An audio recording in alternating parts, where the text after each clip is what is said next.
Oh man. Timothy Walz, I don't think either of us expected to find ourselves here, but this is a letter personally to you, and I do hope you see it. This, first and foremost, is not a political attack. It is merely a commentary on the state of things and the long trend of suspicious and downright terrible things that Timothy Walz has been involved in. Typically, we don't dive into stuff that's currently happening, but this whole Timothy Walz thing was just too much to pass up. Like the whole he's a Chinese spy thing. And that's where this really all began for me, because quickly I learned that, in my opinion, yeah, he definitely is. And so let's start there with Tim Walz's suspicious and bizarre connections to the Chinese Communist Party and long trend of being a big supporter of theirs. For context, Timothy Walz is the current governor of Minnesota. How long that'll last, who knows? But his childhood began way back on April 6th of 1964 in West Point, Nebraska, which is important to know for where he's gonna end up. From all we know, he had a typical childhood. He lived in middle of nowhere America, the best part, and he graduated from Butte High School in 1982. At which point, after graduating, he went right into the National Guard and started working at a factory. And over the course of 7 years, he eventually acquired a social science education degree. And since he was in the Guard, I do believe they paid for almost all of that. However, what most mainstream news articles like to jump over is that he spent a year teaching abroad. And if they say that, they will almost never say where he was teaching abroad, because that would be Communist Party China in 1989. This would have been just after the Tiananmen Square crackdown, which obviously didn't happen. And at this time, and I believe still currently, China was labeled an adversarial government and was not recommended to be visited by Americans, because they were rather hostile to their own people, let alone ours. And that's why I wanted to emphasize that Timothy Walz going to China makes no sense. You would suspect that him growing up in the middle of nowhere in Nebraska would have made him pretty hardened that American life was the best way of life, but evidently from a young age, he had an infatuation with the Chinese Communist Party. Where that seed of appreciation for the CCP was planted and by whom, we'll find out as we continue later on, or at least what I suspect it might have been. But as of now, just know that it was an incredible opportunity for someone with basically no resume, who had just graduated from college, then be given a personal invitation to go and teach in Communist Party China, a place that had just cracked down on Western ideas on their own people, is now inviting a very select handful of people to go to the mainland and teach their youths about the West. And if you don't know, the Tiananmen Square crackdown was in large part a bunch of students, young people, who wanted Western ideals in China. So already the puzzle pieces aren't fitting together. If you're gonna invite anybody, it wouldn't be Tim Walz. Not in like a mean way, he just seems really low IQ. And on top of that, he has no experience. He'd only just graduated and he had basically no reputation or connections from what we're aware of. And so it was a huge deal for the local community to have one of their own now suddenly being selected by a foreign country to go and visit them for an extended period of time. And so several news articles were actually published about him, which we will touch on, and they reveal a lot more than I think Walz would like for us to know. And indeed, there are also many quotes from Walz himself that kind of just paint this whole picture in 4K for us from day one. We know from these newspapers, which were detailing Tim Walz's time in China, that he was treated like royalty over there and got the absolute best imaginable everything. So while in China, from these articles, Tim tells us that he was given the absolute best treatment possible. He was the only person living on campus that had an air conditioner, and you kind of find out why, because in the same story he tells us that he couldn't even really use it, because when he tried to turn it on, it would dim the electricity in the entire institution. So off the bat, it's a little odd that he is getting this thing that they can't even afford to operate, which means it's clearly for optics. Moreover, Tim tells us about this free bike he was given to drive around in, and then he tells us that China is great because there's no crime, and in the following sentence then tells us his bike was stolen, but it was okay because the Communist Party gave him a brand new one right away. This is at the same time that most of China is still starving, and despite all these bizarre happenings that he in reality would have noticed, Tim seemed unfazed and kept lauding the Chinese Communist Party for how incredible they were, and also discussed how much he loved the students and teaching over there. But one then has to ask themselves how much of this was actually true, because it seemed like most of these kids were already pretty confident in their English, and all he was really doing was just talking to these kids about what the West was like. And at the same time, he was getting paid double every other teacher and was given more free time off, to the point that Tim Walz was able to travel the majority of the surrounding areas where he was, even making the 1,500-mile train trip to Beijing, which is insane, because that would mean he's just skipped days and days of school to do whatever he wanted. And the way he describes it was like the teaching was very minimal. Despite that being another obvious red flag that I think any of us would have picked up on, he then also goes on to discuss how advanced the Chinese were and how this school of 2,400 students had an entire brand new laboratory with Apple Macs in them. This is 1989, so we're talking a advanced computer that absolutely sucks power like there's no tomorrow. So I'm kind of curious then if Tim Walz ever asked the question of how are they gonna run all these computers when they can't even run an air conditioner? Further illuminating the point that whatever Tim was there for clearly wasn't just teaching. I think that was the cover story, for lack of a better word, because he did almost no teaching and yet received a ton of gifts. All of these strange optics-based decisions that were made to make China look great for Tim are just the beginning though, because as you continue reading articles, you just start, it's like unexplainable. I've never laughed out loud so much when researching a video. You read this guy incriminate himself almost 40 years ago. It's bizarre. He says things that are literally like, why would you have said that out loud, bro? For instance, Tuesday, September the 4th of 1990, this was after Tim had gotten back from his long teaching trip.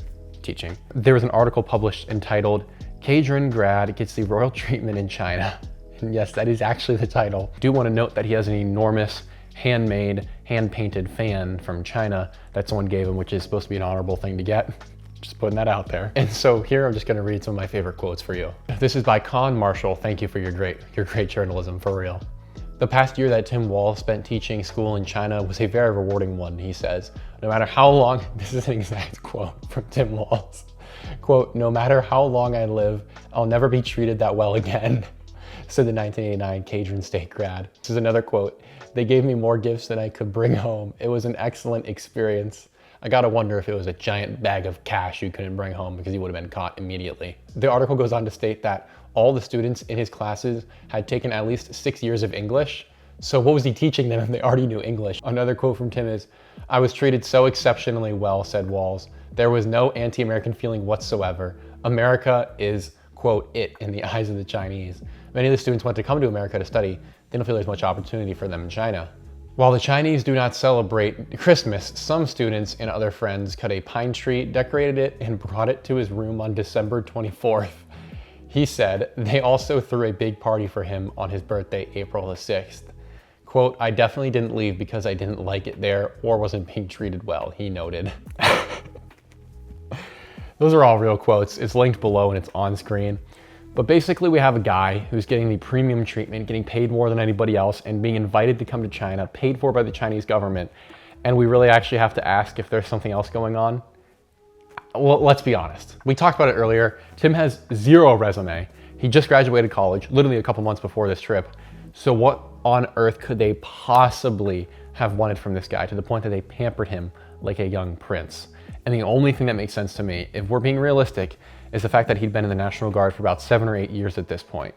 And that is where we get into the next fact about Tim Walz that actually is really frightening when you start to think about it too much. In 1989 and throughout the 90s and really even today, the US government admits that 60 to 70% of the reaching out that China did to other countries was for the sake of getting weapons technology, and the other 30% is basically a balance of, you know, we want other stuff as well. It's odd because it's not like Tim Walz was some crazy well-connected guy. He really was just like a numbnuts who joined in the National Guard and played the game, didn't have to go fight in any wars and ranked up during that time. So by the time he does get invited to China, he has a sort of connection and know-how and information that other people wouldn't. And in that regard right there is one reason why he'd be worth pampering. But it's also because I think the Chinese understood that this guy's going to continue moving up in the ranks, and why don't we just keep giving him trips?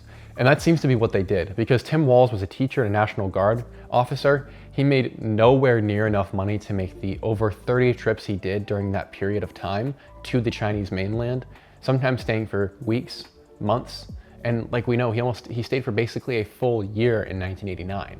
These are expensive trips. Tim Walz is making a pittance. In fact, if he were to try and afford one of these trips to China, it would break the bank. He just wouldn't be able to do it. There's no way he could afford to stay there and the plane tickets there and back, or take time off from 2 jobs because he'd get fired, right? Well, as we'll see, he didn't get fired, but we might have an idea then of where the money came from, because it certainly wasn't Timmy. His other fellow National Guardsmen, however, and likely the other people teaching with him, noticed these disappearances and these extended periods of time away, and were like, what's going on? And it kind of became a rumor in the National Guard among his other guardsmen that they thought Tim was probably a spy, as he'd been visiting China dozens of times at this point. So it doesn't take much to put those two things together. But in 1995, things peaked, and what went from rumors became, okay, we have to do something about this. So let's take it back to 1995. This is 6 years after what is, as far as we know, Tim Walz's first trip to China. Since then, let's say Tim's visited China at least a dozen times or twice a year, and he is now a higher ranking non-commissioned officer in the United States military. And so at this time, he has dozens of men under his supervision, and he has access to more classified materials. And in 1994, they would be then soon getting access to a brand new tank, that being the new M109A5. And this tank was an advanced artillery piece just recently minted by the United States military and was given to the battalion he was in, that being the 125th Field Artillery Battalion of the National Guard. This was a big deal. There were only really a handful of these that were being put out at a time. And to have one of these meant you were now on the precipice of the most advanced tank technology and artillery technology that modern warfare had to offer. This was a really advanced piece of technology. It had computer-based systems for aiming and other artillery needs. It also was able to shoot further, and most importantly, was outfitted for the ability to shoot nuclear projectiles. Now, I don't think I need to elucidate you guys on how big of a deal that would be. Not exactly the sort of stuff we just want to go handing out to people. Maybe unless you're Tim. I see you, Timothy, watching this. And so like any new piece of technology, you get standard operating procedure materials, which is like, how do you repair it? How do you shoot it? How does it operate? And basically everything you would need to go, how would I make one of these myself? And so as you might anticipate, the standard operating procedure materials aren't just sitting around. They were actually typically locked in an officer's area that was only accessible by officers for the most part and was kept secure so that no one else could accidentally see something or get access to it. And these stories that I'm telling you right now are genuine. They come from several of the National Guardsmen that served alongside Walz. And as we'll see, they were very serious about what they saw. Basically, they report to us that Timothy Walz was often alone in this building, because he was an officer, where the standard operating procedure materials were kept for the new tank. And so it was very odd to people when in 1995, Timothy decided to take a nice trip to China. But this time things are a little bit different. People had come to know him as he's probably a spy, but when the standard operating procedure materials were reported as being missing from the office, as in everything you would need to perhaps reverse engineer this brand new nuclear capable tank, people began to suspect that it's probably the guy who goes to China all the time. And this got so serious that there were several crewmates who went and reported together to the FBI that they believed Timothy Walz had stolen this information and had taken it to China, and that he had to be investigated. Clearly, Timothy didn't receive any repercussions. However, the whole crew wasn't totally convinced. They thought it was weird he went to China and thought he could be a spy, but come on guys, we can't just go accusing one of our mates of being a spy, right? There's no way he would stoop that low as to steal from the United States people. But even these people's opinions would change, because once Timothy got back, shortly thereafter, people noticed that, oh, the standard operating procedure's back. We found it. How crazy is that? It must have been here the whole time, thought nobody. As people put together, all right, Tim goes to China, materials disappear when he goes to China, he comes back from China, materials reappear. Not a great look. And it seems that these people who reported Timothy to the FBI were vindicated, as not very long after, within a couple of years, there would be a new Chinese tank that they were showing off, that being the PLZ-05, which was, as you guessed it, a nuclear capable tank that also happened to share a stunning and uncanny resemblance to the one that Timothy Walz and his squad had been stationed to. Now, let's refresh our minds. What was it that the feds said? That 60 to 70% of China's attempts to reach out to Americans or other Westerners at this time was to get their hands on weapons? And then a weapon system goes missing, the materials for it, and then the Chinese create basically the exact same weapon not that long after? Clearly there's nothing there. Now this might seem like the biggest red flag possible, but I think we're gonna make an argument that there are even more red flags in Walz's career. As Timothy Walz has seemingly been doing this sort of thing for a very long time. Now this may be one of the most detrimental to America kind of connections that Timothy Walz has to China, but it's certainly not the most bizarre in my opinion. There are many more. For instance, Timothy Walz claimed that he became proficient in Chinese because he went to the University of Houston and he took Chinese classes there and East Asian studies classes there. And yet, these great guys at Alpha News were able to get in contact with the University of Houston and peruse their records to find out that in the time Timothy claimed to be going to school at the University of Houston and taking these classes, the University of Houston didn't offer any Chinese classes or East Asian studies classes. And in fact, if he had wanted to take classes on such matters, he could have done so far closer to himself by going to either the University of Nebraska-Lincoln or Nebraska-Omaha, which were both schools closer to his house that also had East Asian and Chinese classes that were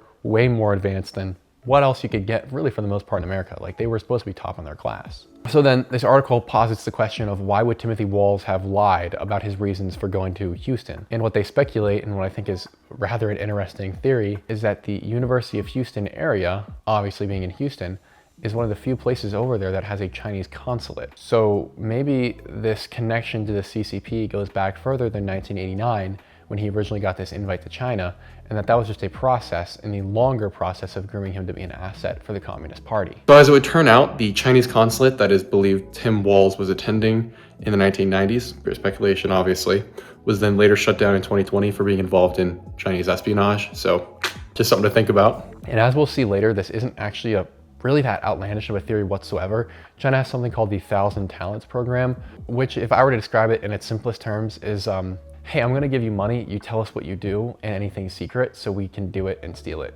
Basically, at a more advanced level would be they pay people that are Chinese in America, or they pay Chinese people to come to America, and then they embed them in high institutions of importance. Like, for instance, academia is often one because of their proximity to advanced research. You also have military contractors and stuff like that, where you have these people who hold immense power and connections in one place, and then you flip them to your advantage. I've heard of cases of where you'll have teachers who are Communist Party related at different levels of academics, like you have them from high school to college, and then they'll be on the lookout for students of certain proclivities, like maybe they like reading Communist Party literature, or maybe they have expressed sympathetic thoughts like that, and then they'll push them towards the right people that are actually part of the Communist Party. This sounds crazy, but I'm legit. Like, this has been going on for decades. There's actually a document I'll attach below of a bunch of the different areas of the CCP's 1,000 Talents program. It's fascinating. They have it broken down into subcategories. There's even one for education. It does get stranger though. I think Tim could have possibly been one of these teachers for the CCP, because in the 1990s he started a company to facilitate the transport of American children to mainland China for enrichment purposes, however you want to think of that. And the name of the company is Educational Travel Adventures, Inc. And it seems that the students on these trips had some bizarre experiences that went beyond, hey, let's look at the Great Wall of China, to say the least. That is not to say though that they didn't hit the Great Wall of China. They did. They saw all of that, but it was along the way they learned things like, man, Chinese food's the best. True, Chinese food's phenomenal. 2, communism's great. What? And I'm not kidding. These are actually reports from students who went on these trips where Tim would say the craziest stuff. He'd get to China and it was like, all right, I'm speaking Chinese now and I'm gonna be the tour guide. Like, they didn't even need a tour guide. He just did it all for them, which I guess makes sense when you make 30 trips there and you spend months there on end. But digressing, he would take these kids across China discussing things like, man, here's what the Communist Party does great. Man, I love the Communist Party. Man, Mao's little red book, that thing's great. Let me buy copies and give them all out to people and say that you have to read this because the information is so good. Those are all actual things that happened and have been cross-reported by multiple students. And it was to the point where these students who went on these trips were so concerned about this that they too tried to report to the government, especially when he started running for office, because they were like, this guy's a communist. He told me he loves communism when we were in China, and nobody did anything. Once again, some of these reports did make it to the FBI, and they said nothing. I do want to reiterate though, Mao's little red book, he would go around collecting them wherever he was and give them out to the students. And not like, man, look how crazy this is. Don't you feel fortunate for the blessings that we have? No. This is great. Read this.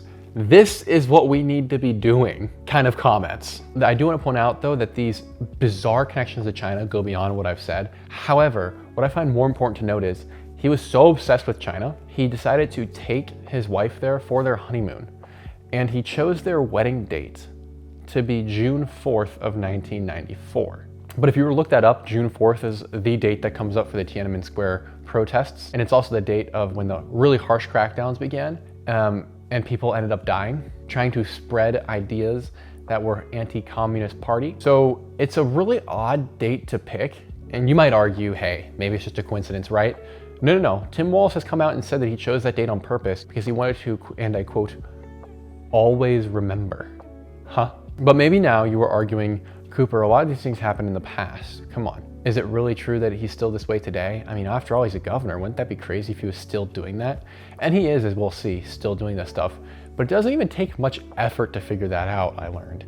If you were to look up Walz and his connections with China, one of the really big ones that does not get enough reporting done on it is his connection to the Hormel Institute, and specifically a researcher and executive officer named Xingang Dong. The Hormel Institute is one of those research institutes where it's a part of a university, in this case, the University of Minnesota. And there they do a lot of highly advanced research, a lot of which bears down on genetics and stuff like cancer research. And Tim Walz is very, very buddy-buddy at this time, the Hormel Institute, and specifically this Dong fellow. All right, that's crazy, we got Dong and Balls in the same video. And basically Walz would make it his pride to give as much money to this Hormel Institute as possible. Like, I mean, one of the first things he did in 2009 was, hey, we gotta give these guys a few $100K.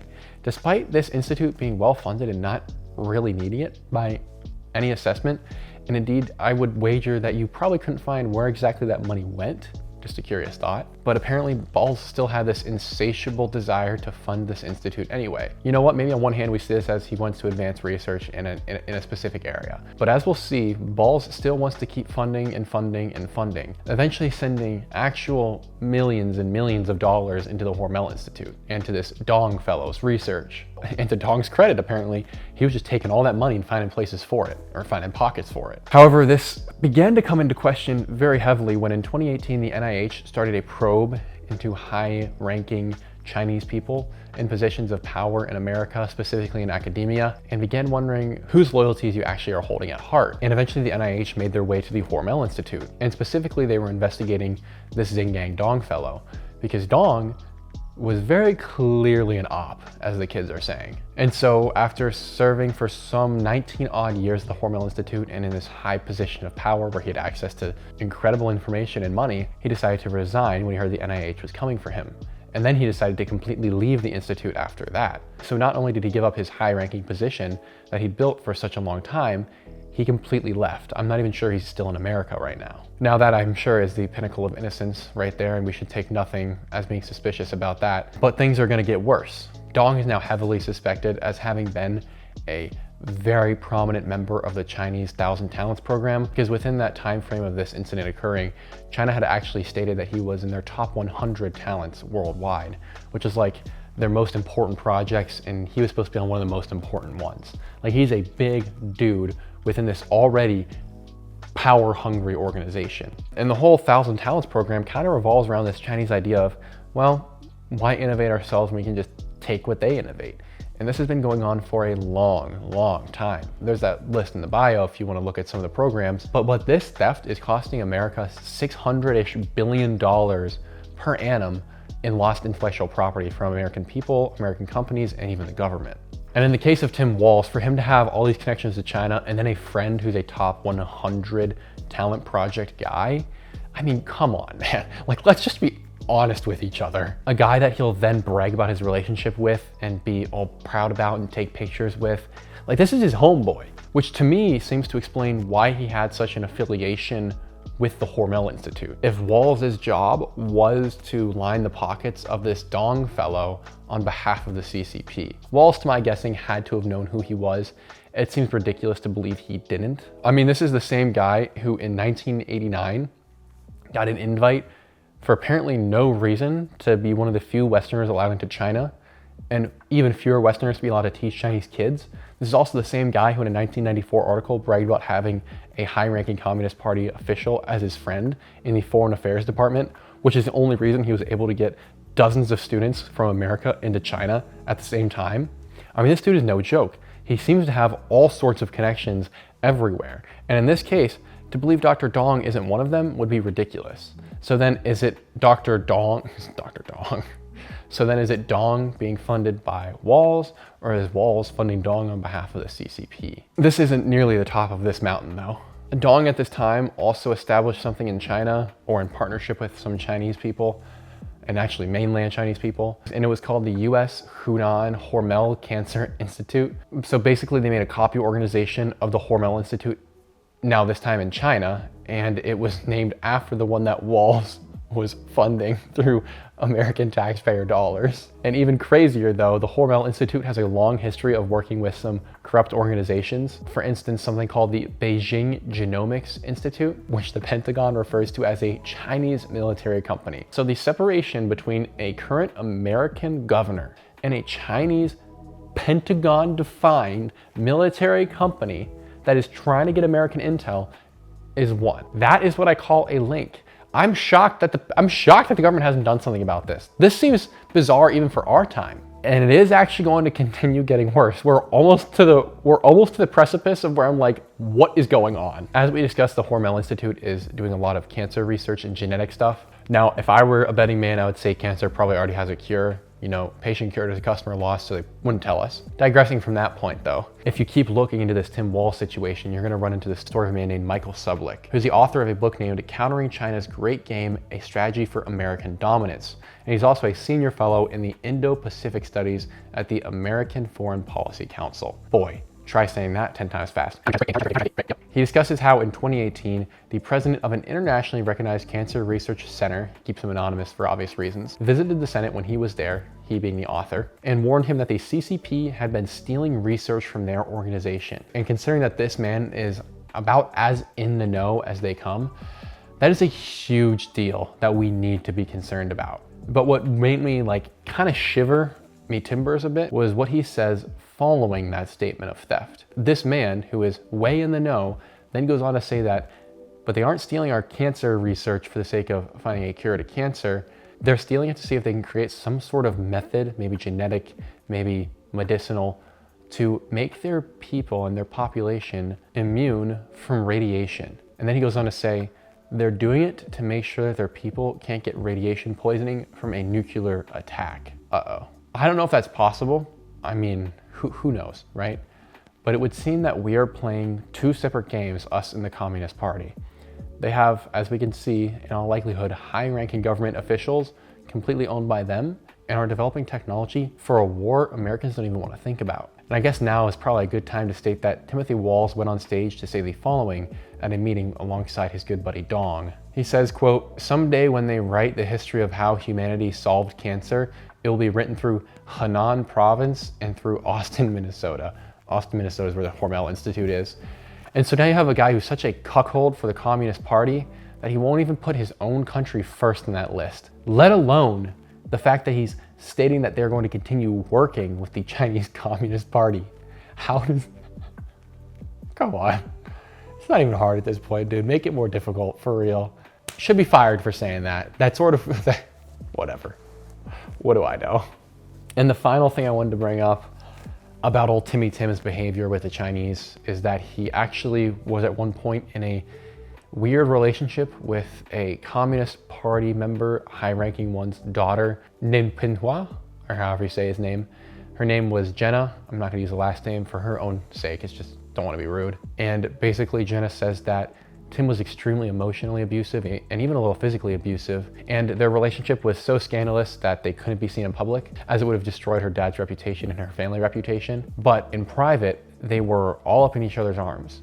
And Tim would be like, "Oh, I love you so much, we should get married." And then Jenna eventually was like, "Yeah, I want to get married too." And then Tim basically completely flipped the switch and went, "No, we're not going to do that. You just want my citizenship," and then left her. Apparently this was the cherry on top, and she was completely depressed after this and had even debated taking her own life because of the actions of Tim. We only know to a certain extent what these actions were. I really don't know if I want to know, but it doesn't bode well to have that be the aftermath of your illicit, illegal relationship with a Chinese Communist Party member's daughter. Also not even sure how he met this girl. Begs more questions is all I'll say. Another fun fact is that Tim Walz was arrested for a DUI, and reading through the court records is pretty funny, but he does state that he believes that he was being chased and that's why he was driving so fast. And this was shortly after his return trip with possibly, we're speculating, the standard operating procedure for the new tank that his crew had been outfitted with. So gotta wonder if he was thinking that someone was after him for what he might have done.